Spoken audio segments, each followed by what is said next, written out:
Greater Bengaluru, brand Bengaluru ಎಂಬ ಪರಿಕಲ್ಪನೆಯ ಬೆಂಗಳೂರು ಈಗ ವಾಟರ್ ಬೆಂಗಳೂರು ಆಗ್ಬಿಟ್ಟಿದೆ.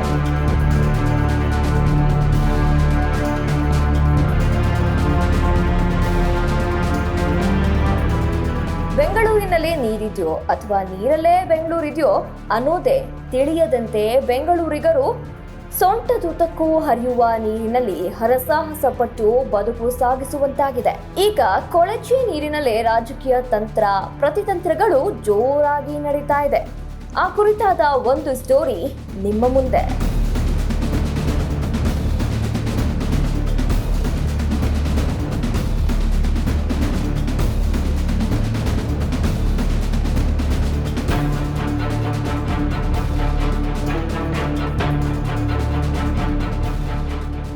ಹೌದು, ಕಳೆದ 2-3 ದಿನಗಳಿಂದ ಮುಂಗಾರು ಪೂರ್ವ ಮಳೆ ಸಿಲಿಕಾನ್ ಸಿಟಿ ಮಂದಿಯ ನಿದ್ದೆಗೆಡಿಸಿದೆ.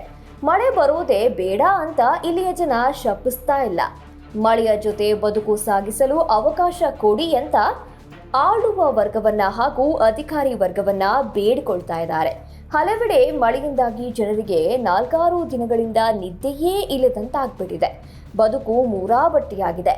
ಮನೆಯಲ್ಲೆಲ್ಲ ನೀರೋ ನೀರು ಎನ್ನುವಂತಾಗಿದೆ.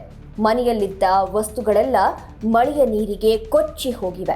ಬದುಕು ಪೂರ್ತಿ ಮಳೆಗೆ ಆಹುತಿಯಾಗಿದೆ.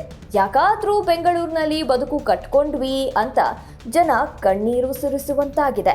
ಇದರ ಮಧ್ಯೆ ಜನರ ಕಣ್ಣೀರು ಒರೆಸುವ, ಕಷ್ಟಕ್ಕೆ ಸ್ಪಂದಿಸುವ ನಾಟಕಗಳ ಅನಾವರಣವಾಗ್ತಾ ಇದೆಯೇ ಹೊರತು ಮಳೆಯ ನೀರು ಮಾತ್ರ ಇಂಗಿ ಜನರ ನೆಮ್ಮದಿಯ ಹಸಿರು ಬೆಳೀತಾ ಇಲ್ಲ.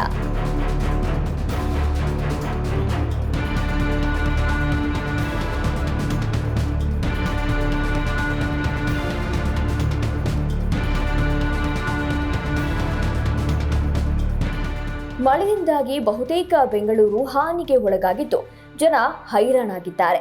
ಅವರ ಕಣ್ಣೀರು ಒರೆಸುವ ತಂತ್ರ ಪ್ರತಿತಂತ್ರ ಆಡಳಿತ ಪಕ್ಷ ಹಾಗೂ ವಿರೋಧ ಪಕ್ಷಗಳಿಂದ ನಡೀತಾ ಇದೆ. ಸೋಮವಾರವಷ್ಟೇ ಸಿಎಂ, ಡಿಸಿಎಂ ಸೇರಿದಂತೆ ಆಡಳಿತ ಪಕ್ಷದ ನಾಯಕರು ಹಾಗೂ ಬಿಬಿಎಂಪಿ ಆಯುಕ್ತರು ಸೇರಿದಂತೆ ಅಧಿಕಾರಿಗಳು ಮಳೆಯಿಂದ ಹಾನಿಗೆ ಒಳಗಾದ ಪ್ರದೇಶಗಳನ್ನ ವೀಕ್ಷಿಸಿ ಸಮಸ್ಯೆ ಆಲಿಸಿದ್ರು. ಈಗ ವಿರೋಧ ಪಕ್ಷ ಈ ಕೆಲಸವನ್ನ ಮಾಡಿದೆ.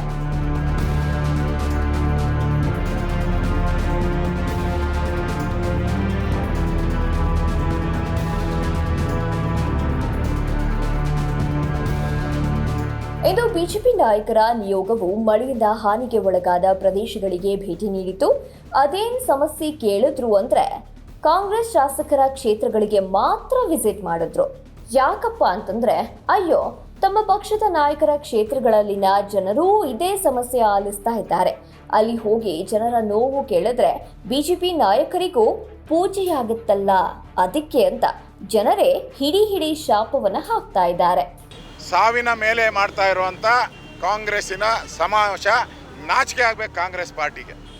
ನಾನು ಆಗ್ರಹ ಮಾಡ್ತೀನಿ, ವಿರೋಧ ಪಕ್ಷದ ನಾಯಕರಾಗಿ ನಾನು ಮತ್ತು ನಾರಾಯಣ ಸ್ವಾಮಿ, ನಿಮಗೇನಾದರೂ ಮಾನ ಮರ್ಯಾದೆ ಇದ್ದರೆ ಕಾಂಗ್ರೆಸ್ ಅವ್ರಿಗೆ ಕೂಡಲೇ ಸಮಾವೇಶವನ್ನು ರದ್ದು ಮಾಡಿ.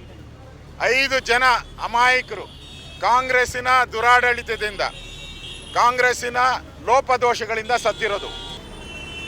ನಾನು ನಿಮಗೆ ಚಾಲೆಂಜ್ ಮಾಡ್ತಾ ಇದ್ದೀನಿ ಸರ್ಕಾರಕ್ಕೆ, ಡಿ ಕೆ ಶಿವಕುಮಾರ್ ಅವ್ರಿಗೆ. ಕಳೆದ 2 ವರ್ಷದಲ್ಲಿ ನೀವು ರಸ್ತೆಗೋಸ್ಕರ, ಸ್ಟಾರ್ ಮೋಟರ್ ಡ್ರೈನ್ಗೋಸ್ಕರ ಎಷ್ಟು ಬಿಡುಗಡೆ ಮಾಡಿದ್ದೀರಿ ಹೇಳಿ? 54,000 ಬೆಂಗಳೂರಿಗೆ ಬರಪೂರ ಅಂತ ಹೇಳ್ತಾರೆ.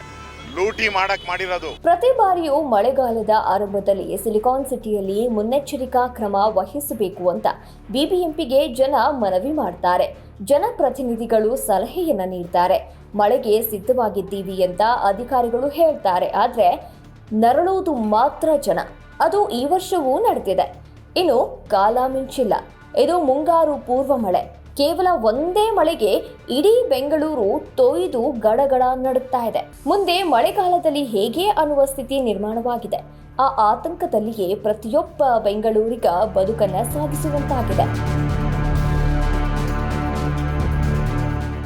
ರಾಜ್ಯ ಸರ್ಕಾರ ಮತ್ತು ವಿಶೇಷವಾಗಿ ಉಪಮುಖ್ಯಮಂತ್ರಿಗಳು ಬೆಂಗಳೂರು ಮಹಾನಗರವನ್ನು ಗಮನಿಸಬೇಕು.